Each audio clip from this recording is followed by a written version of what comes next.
Hey guys, welcome back to Fantasy Tip. My name is Julian, and in today's episode, we're going to be talking about players that you can consider dropping from your team ahead of week 20 of the fantasy hockey season.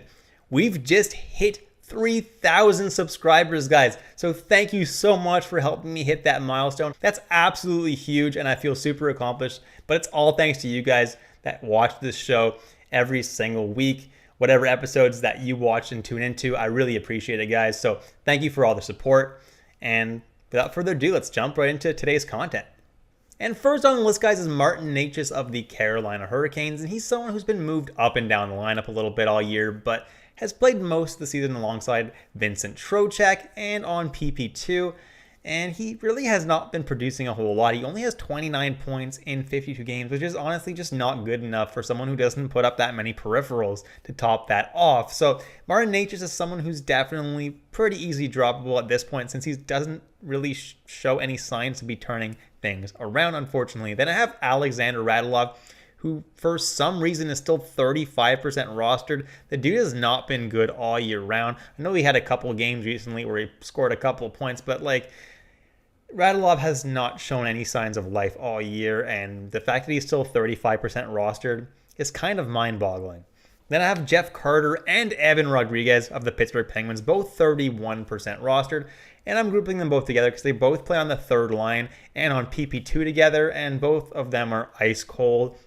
Being on a third line in basically any team isn't doing a whole lot of justice to your value, so while they are relatively good players, because they play on the third line and not on PP1, their opportunities are relatively limited, and that's why they don't really have a whole lot of value right now. Then I have Robert Thomas of the St. Louis Blues, and he actually plays on a pretty good line with Tarasenko and Buchnevich. The thing is with Robert Thomas is he doesn't really put up peripherals, so if he's not putting up points, he's often going negative for you because of that plus-minus. So yeah, while he's hot, Robert Thomas is awesome, but when he's a little bit colder like he is right now, it's harder to roster him. Moving on to defensemen now, and first on the list is my MANSCAPED must-trim player of the video, Ivan Provorov. Get 20% off and free shipping with the code word FANTASYTIPPED at manscaped.com. That's 20% off, guys, and free shipping with the code word FANTASYTIPPED at manscaped.com. Unlock your confidence, guys, and always use the right tools for the job with Manscaped.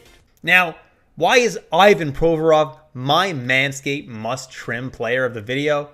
Well, honestly, it's pretty simple.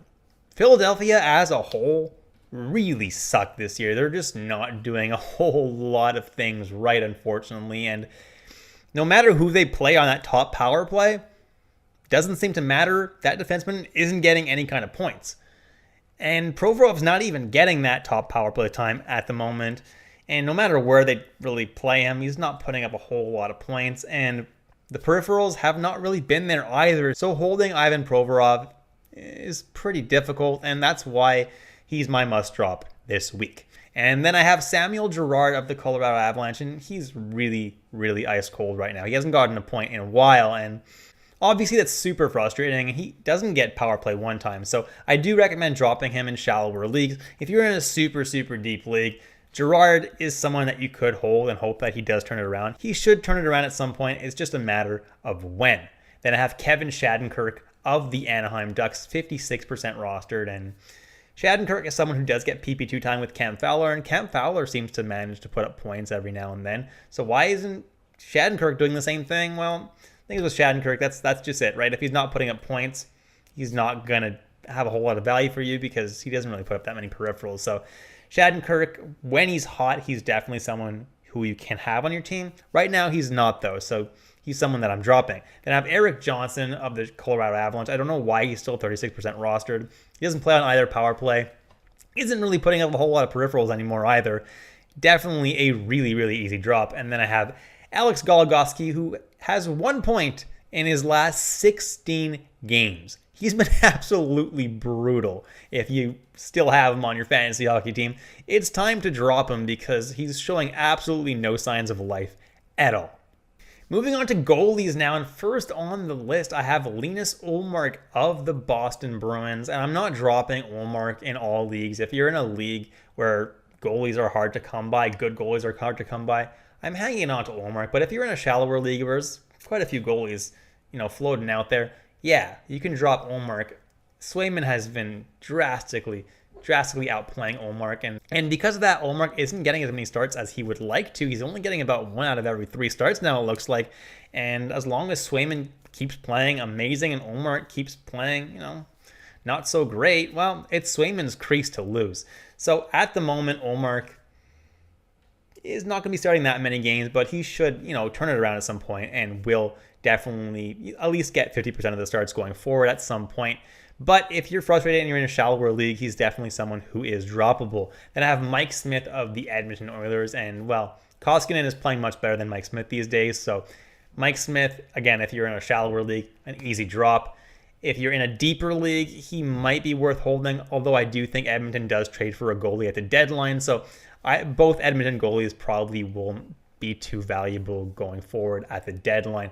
Then I have Matt Murray, 19% rostered at the Ottawa Senators. He's back on IR. Dude's been injured all year. It's unbelievable. Like, this guy is just an injury magnet, and it's unfortunate because he's actually a pretty good goalie, but he's someone that I'm dropping just because I'm just sick of him getting injured, and Anton Forsberg has been playing better than him anyway. So if you own Murray, drop him, add Anton Forsberg, and you're all set. And last but not least, I have Laurent Brossoit of the Vegas Golden Knights, 11% rostered. And with Leonard back, there's really no reason to hold Brossoit anymore, except for maybe back-to-backs. But you're not going to hold him for that. You're going to pick him up and stream him specifically for that. And that's it, guys. Thank you so much for watching all the way through.